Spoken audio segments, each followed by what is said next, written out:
let's talk about colonialism. Now we're already on the bias side. So let's bring colonialism into this. So colonials were able to kind of put the pause button, like the argument says, on a whole bunch of development in certain pockets in the world, right? Now let's look at if this global warming were to happen, were not to happen, and they've put all these restrictions on us. What does that mean for them in themselves? They are able to, like we said earlier on, keep the bias. They're able to then, how can I put this? They're able to set prices for the way these things work in the world. And we'll go down to the benefits, and we'll have a deep look at all the benefits that we're going to list here have got a potential of being harmed because the people who are above are able to exploit those things. So we're going to go to the benefits. What are the benefits that will come out of creating a system like a green economy, even if global warming never happens? Well, you've supposedly created lots and lots of jobs for people in brand new industries they don't necessarily have monopolies yet, or there's the ability to be able to develop technologically.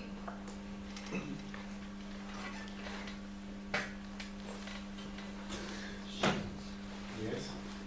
There's a sort of just, we're all in this together, we've got a common enemy, sort of just we'll just stick together versus enemy, whether that enemy is imagined. The cohesion you can get can be very real. So we can build a new more cohesive society, yeah. Just gonna say narratives, kumbaya, I guess. Yes.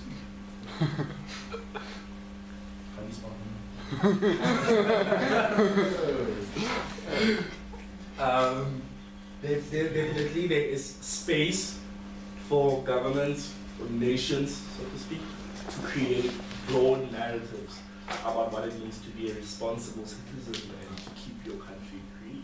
Got a fundamental problem with that, but I think it could fly, personally. And if you've got responsibility set up even in a false situation, you can translate responsible to, but now not just be responsible about the environment, be responsible about your sexuality, be responsible about how you treat other people. Be responsible. Governments control people, is this what I was to say? Yes.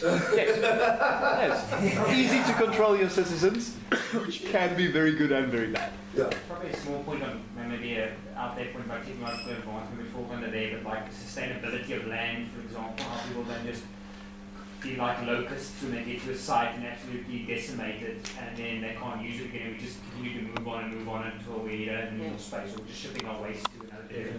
Sustainability means that we can do what we do for longer, regardless of whether there is a catastrophe.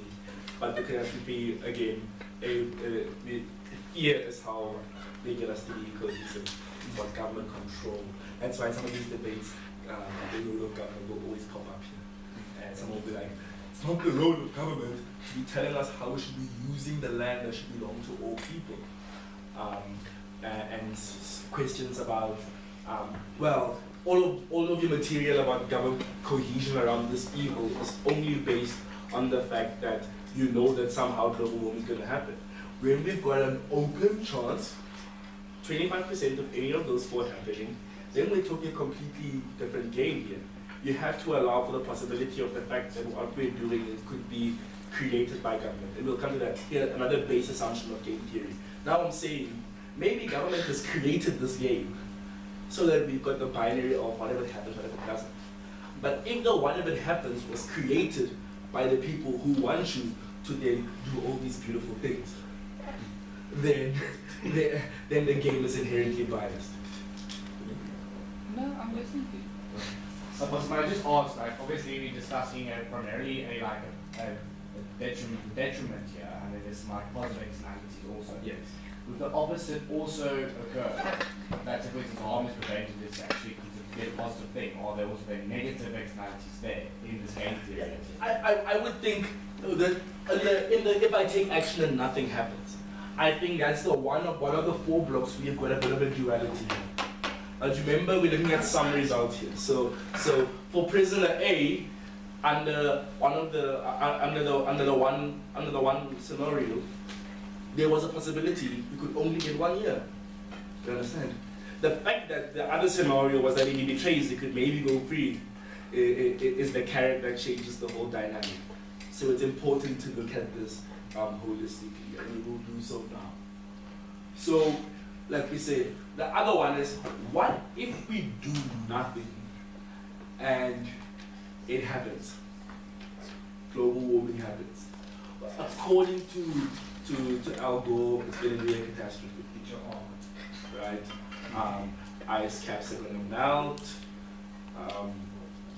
All that bad stuff about air being horrible, and about basically, about Bloemfontein being the new Cape Town, and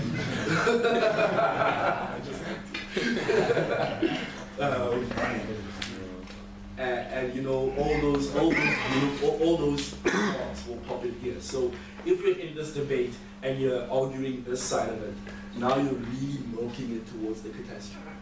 Because this catastrophe will mitigate any harm that you can possibly get on this side. Yes, we wasted funds, but at least we erred on the safe side. This is where the debate's going to go to into some result. So, what if it happens and we do nothing? Is this worse than when we act and it doesn't happen? Which one of those results is easier to live with?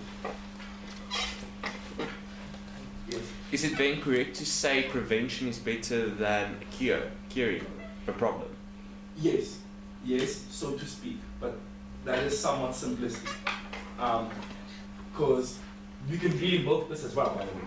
Tell you how horrible it is that these communists are telling us what to think by creating problems that don't exist. And I can talk about the Illuminati, and I can talk about how in control it can get quite catastrophic on that side. But at least I'm alive, which is what I would say. At least I'm alive, so I can make such calculuses. If there's any chance that the world we live in could be fundamentally destroyed and turn us back into a subsistence economy, then all of these harms seem somewhat minuscule compared to the... But is that life still worth it if the quality of life is going to be so less? Exactly where third world country, developing nation comes back in, and you can really get into it. The point of this is we can literally make lists and lists and lists of what happens in all 4 of these.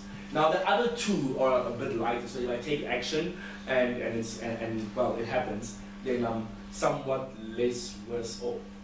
You understand? But the point is we're trying to prevent, but if that really happens, then there is some sort of so that is ridiculous. But that could count against taking action, because why take action? What's going to happen anyway? Is it going to hurt us less, or are we going to die slower? I mean, what's your end game? You understand? But most importantly, if you do nothing and nothing happens, I think that's a win. You understand? You do nothing, nothing happens. But you lose all these new technologies, you lose all these new jobs. You may even lose these narratives that you don't really care for. But so literally, depending on which side you are, go or off, you can milk this in your favor, depending on how much analysis you've done this block. You understand? But remember, the aim of this is to look at the sum result. We don't really want to ever look at each of these in an island. So I want to know, if it happens, and I prevented it, how much do I win? You understand? And yes, there are big wins. So global warming could happen, but we could have already had the technological advancement to be able to counterweight it, and in 3 or 5 or 7 years be able to kind of roll back some of the effects the environment has. Maybe we'll find a way to pump ozone back and shut these old holes in the ozone layer down. It sounds crazy, but in my mind, I think it's good. I mean, the point is that nothing like that exists currently. So you can really go quite crazy in this. The fact of the matter is that it's not as crazy sometimes we sit in a debate when I told them the right examples. So definitely we can talk about the types of things we can do to reverse the effects of global warming if we are ready for it when it comes, if we are monitoring it as it happens. Because global warming will not necessarily also be oh, look, the global warming.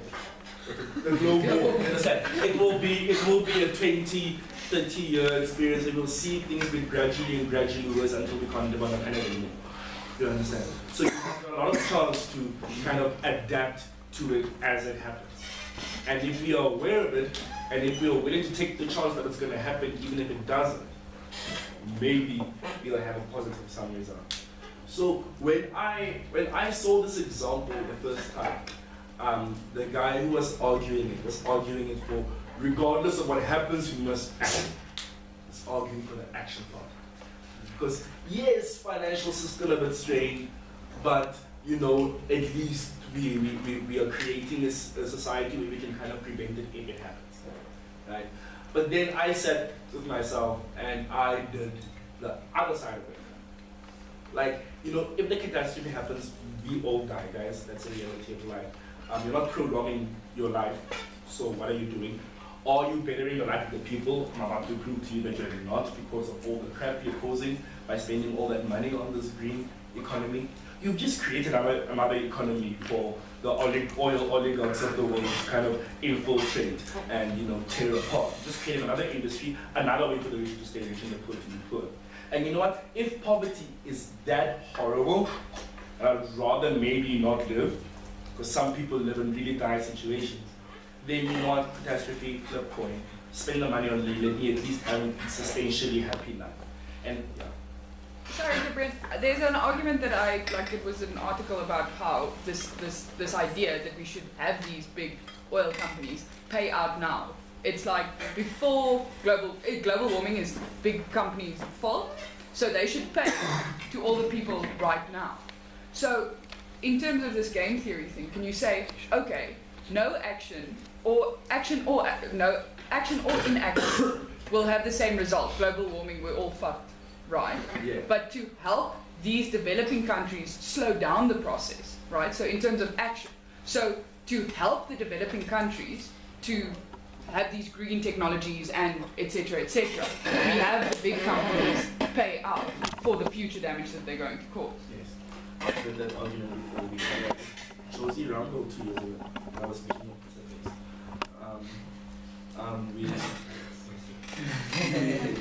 we had a debate about environmental debates in the program, and it can be both. So I understand the fact that you want the rich subsidize the poor, but then I heard an argument the same way, like if a company is already big in an already advanced economy, it should be up to them to carry a heavier burden, so to speak.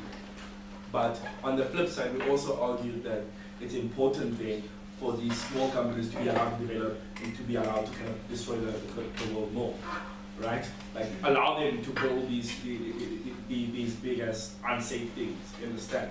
It's okay. I mean, they're doing their fair share of the damage in the same catastrophe anyway. But the most important thing is let the people who can afford to worry about global warming worry about global warming. It shouldn't be a universal standard. Because once you say that, like people, researchers, especially in the science sphere, are always trying to get funding. And if they have this big blowout, like global warming is happening now, we're all going to die, they automatically get more funding for research to stop global warming. But if you look at a time period of thousands of years, global warming has actually been there. It has escalated, like the whole ozone is growing bigger and it's growing smaller and it's growing bigger and smaller again. And in the last 500 years or 100 years or so, it's just that time again that it's just happening. So can't you say like it's been happening? So it's always happening. You know, and people survived it. So why do we have to worry about this now? There was a debate, like this same debate we were at. So I can't remember what the motion was, but there's a team that ran that basically. try to go after global warming like in its core. There's just so much scientific fact, and I don't think it will ever be worth going into that amount of detail. Because you're going to have to explain the hole in the ozone layer away. You're going to have to explain away why the levels of carbon have been going up. You're going to have to explain away water levels rising. You're going to have to explain away why massive ice caps are melting. You're going to have to explain away so many different pieces of evidence. And I think in the world of debate, because you want to get to the principle as soon as possible, it's never really quite worth going into that amount of detail when doing analysis. Well, the Republicans try. And the thing is, the net benefit you get from doing that analysis is really only conjecture.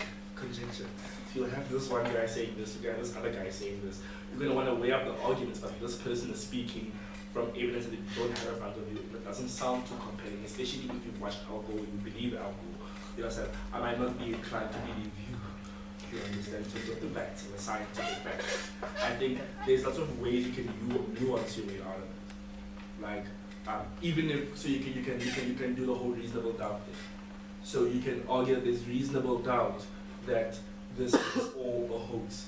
But then I would jump into the whole, look, Al Gore didn't win the elections, right? He lost to what's his face, right?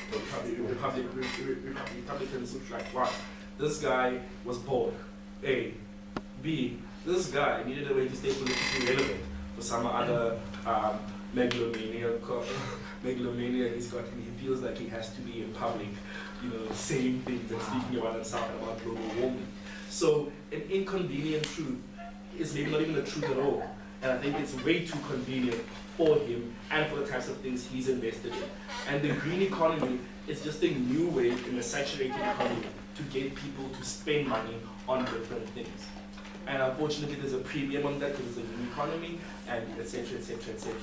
So they're very weird, but if you explain it well, awesome grounds to tear it apart on its core. But I wouldn't go for the scientific fact purely because you don't have enough time. If it was one of those Afrikaans debates, I would say go for it. Like, have 6, 7, 8 pieces of scientific information. Yeah, enough time. You want to fit all that into where it's 1025. No, of course. Sure. This is the one that is quite, quote unquote, complicated. We had a chat with this. I had a chat to test out how we can be kind of put through. I had a chat with Amy about this in the car. Now, here's another interesting, weird as application of game theory. Now, in this situation, we've got 3 levels. Remember, we always had a we do or we don't do, or it happens or it doesn't happen. Here, we've got a true-false dichotomy that makes you, that forms the fundamental way in which you would view knowledge, considering what we're talking about here. So has anyone ever really, as part of their debate arsenal, ever looked into the theory of existence? How do I know something to be true? Epistemology. So I think it's, and as an extra study, as you're improving as a debater, it may be important to look at that. So yes, we understand that there's a concept of true and false, but how can we ever be confident to know what is true? So Munchausen's trilemma says that there are 3 options here. Sorry, if I can just quickly ask, what are those 3? What are all the words in these are called?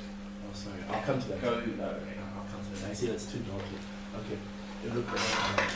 I'll tell you. First, he says you've got 3 options when you're in a situation where you have to answer whether something is true. You will either say it is true because it's true, because it's true, because it's true, and you're giving a circular argument, right? So the premise and the fact kind of are proving each other. Secondly, it can either move into an infinite regression.